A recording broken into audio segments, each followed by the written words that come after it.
কিছু মানুষ আসলে থাকেই অন্যের কাজকে ছোট করে দেখার জন্য। গুড মর্নিং সবাইকে, কেমন আছো সবাই? আমি তো আছি ভালোই। অনেকেই দেখছে বলা বলি করছে ওর ভিডিওতে কি এমন আছে, কি সব ভিডিও বানাচ্ছে, একদম ভালো হয় না, কেমন কালো কালো হয়। তখন না আমার খুব বলতে ইচ্ছে করে, একবার বানিয়ে দেখাও না এমন ভিডিও। কেমন সহজ ভিডিও বানানো, কত ধানে কত চাল তা বুঝেই যাবে।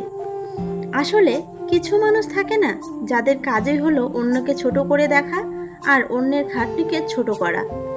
যে যাই বলুক, আমার ভালোবাসার কাজ আমি করেই যাব, অত সহজে হাল ছাড়বো না। যাই হোক, সকালে উঠে যা কাজ থাকে তা সব করে চলে এলাম রান্নাঘরে। দেখি কি রান্না করা যায়। ফ্রিজে কয়েক টুকরো মাছ আছে, তা দিয়েই গাটি কচু রান্না করব, আর ভাত। আজকে যাব একটু ময়নাগুড়ি কসমোতে।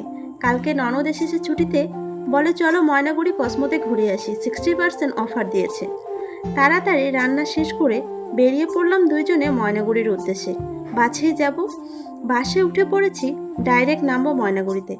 বাসে করে যাচ্ছি আর বাইরের পরিবেশ দেখছি, কত সুন্দর লাগছে। গিয়ে দেখি অফার তো নামের, কাজের কাজ কিচ্ছু নেই। যেটার দাম হয় 300 টাকা, সেটা ট্যাগ লাগিয়ে রেখেছে 800 টাকা। বেশি কিছু কিনিনি, অল্প স্বল্প কেনাকাটা করে খাওয়া দাওয়া করে বাড়ির গন্তব্যে যাওয়ার রওনা দিলাম। কেমন লাগলো আজকের ব্লগটা কমেন্ট করে জানিও। আজকের মতো তবে আসি, সবাই ভালো থেকো, টাটা।